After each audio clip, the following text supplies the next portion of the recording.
नमस्कार। बिहार तक में आपका स्वागत है और मैं हूं सुजीत। बिहार में बाढ़ का पानी जैसे जैसे उतर रहा है वैसे वैसे राहत कार्यों में तेजी आती हुई दिखाई दे रही है। मुख्यमंत्री नीतीश कुमार ने खुद कमान ले ली है और आज दरभंगा में कई स्थानों पर उन्होंने जायजा लिया, बाढ़ का सर्वेक्षण किया, बाढ़ क्षेत्रों का। वो राहत शिविरों में गए, वहाँ के खान पान को देखा और राहत कैसे चलाई जा रही है उसकी समीक्षा की और साथ ही बाढ़ पीड़ितों को 7-7 हजार रुपये सीधे अकाउंट में देने का ऐलान भी किया। आपको तो पता ही है कि इस वर्ष बिहार की कई नदियों पर बने बांध टूट गए, कई जगह टूट गए। जैसे कोसी में, दरभंगा जिले में बांध टूटा, बागमती में तो 4 जगह बांध टूटे, गंडक में बांध टूटा।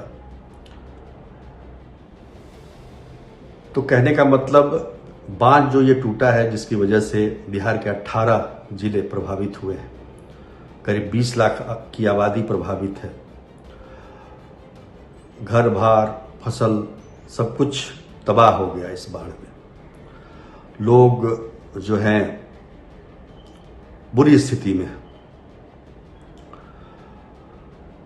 बिहार सरकार के मंत्री अशोक चौधरी ने कहा था कि अगर सिंचाई विभाग ने तत्परता दिखाई होती तो ये बांध नहीं टूटते, लेकिन बांध टूटे और टूटे तो ऐसे टूटे कि लोग को तोड़ के रख दिया, लोगों के परिवार को तोड़ के रख दिया, उनकी कमर तोड़ दी एक तरीके से। काफी वर्षों के बाद इस बार बाढ़ आई है। निश्चित तौर पर बाढ़ आई है तो कुछ संदेश भी लेके आई है। अब अशोक चौधरी कह रहे हैं कि तत्परता दिखाई दी होती सिंचाई विभाग ने तो बांध नहीं टूटता। इस बात में सच्चाई हो सकती है, लेकिन सोचिए कि ये चुनावी वर्ष है और चुनावी वर्ष में अगर बांध नहीं टूटता तो क्या होता? बाढ़ नहीं आती, लोगों के घर बार नहीं बह जाते, फसलें नहीं बर्बाद होती, लोग दाने दाने के मोहताज नहीं होते। बांध टूटने का मतलब क्या होता है? अचानक पानी आना। रात में लोग सोए हुए हैं, अचानक बांध टूटा, सामान और अनाज निकालने का भी मौका नहीं मिलता है। तो ऐसे में एकमात्र सहारा सरकार का होता है। सरकार के पास सारे संसाधन हैं, आपदा प्रबंधन है, जिसके जरिए वो लोगों को राहत पहुंचाती है। और इस वर्ष तो बहुत जरूरी, बेहद जरूरी वर्ष है, ये चुनावी वर्ष है। देखिए, मैं इसलिए कह रहा हूं कि अगले साल, अभी 1 साल बाद चुनाव होना है, अक्टूबर-नवंबर में चुनाव होंगे। तो हो सकता है एक इस तरीके का बाढ़ 25 के, अगर समय पे होता है चुनाव तो 25 में आ जाए, लेकिन राहत और बचाव के लिए बहुत समय नहीं मिलेगा आपको जो इस साल मिलेगा। तो बांध अगर नहीं टूटेंगे तो बाढ़ नहीं आएंगे, बाढ़ नहीं आएंगे तो फिर राहत कैसे चलेगा? राहत अगर नहीं देंगे आप तो लोगों के दिलों में जगह कैसे बनेगी? और लोगों के दिलों में जगह नहीं बनेगी तो फिर आपको लोग दिल से वोट कैसे देंगे? तो ये पूरा गणित है। और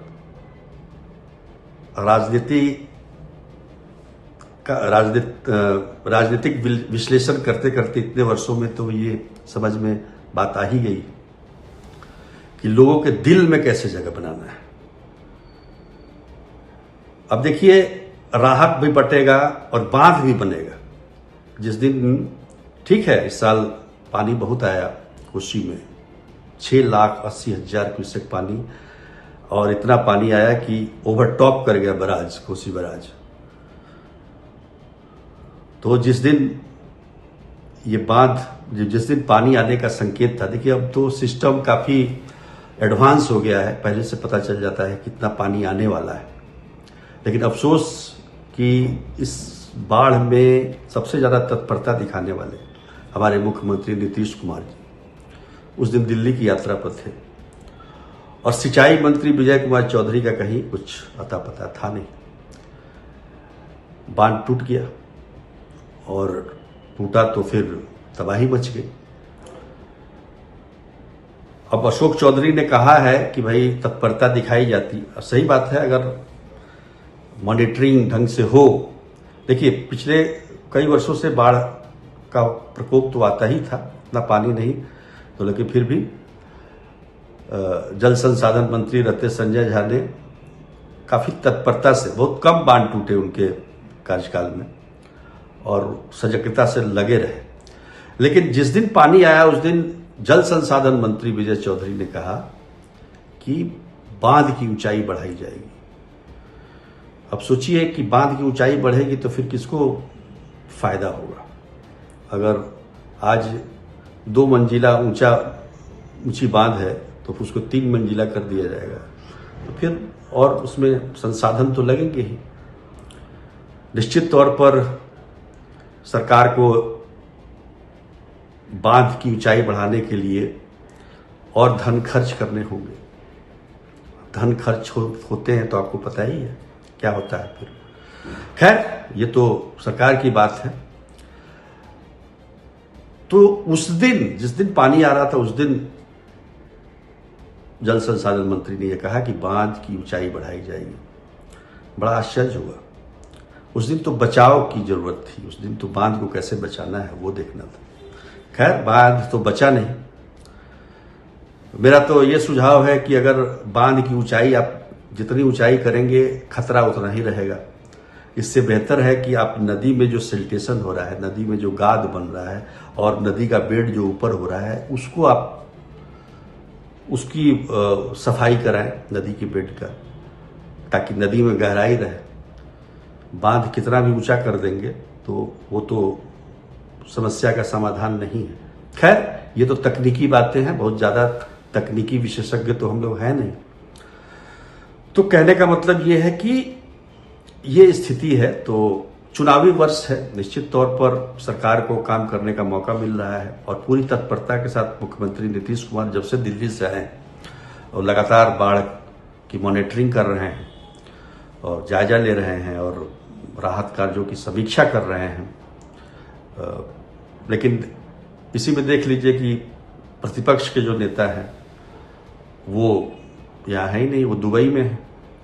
हालांकि वो सोशल मीडिया पर एक्टिव रहते हैं, लेकिन सोशल मीडिया से काम नहीं चलेगा। यहाँ तो लोग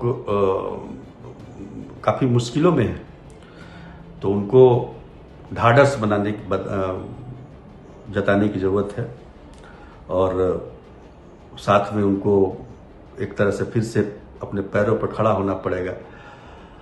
उनकी फसलें बर्बाद हुई है इस साल, तो सरकार इसके लिए है। सरकार सारी जो व्यवस्था वो मुहैया कराएगी, क्योंकि बाढ़ तो कोई पहली बार आया नहीं है बिहार में, हर साल आता है। इधर कुछ सालों से बाढ़ का प्रकोप कम हो गया है, नहीं तो बाढ़ की एक अलग इकोनॉमी है यहाँ पर। तो इस वर्ष बांध टूटने की वजह से नए इलाकों में पानी फैला। देखिए असली बाढ़ यही है, जब बांध टूटता है तभी बांध के अंदर में जो पानी आता है वो तो आएगा ही नदी के अंदर में, लेकिन जो बांध टूटने के बाद जो पानी आता है, जहां वर्षों से पानी नहीं गया और अचानक से पानी आता है, वो सबसे ज्यादा नुकसानदेह होता है। और निश्चित तौर पर यह प्रकोप इस बार बिहार को झेलना पड़ा है।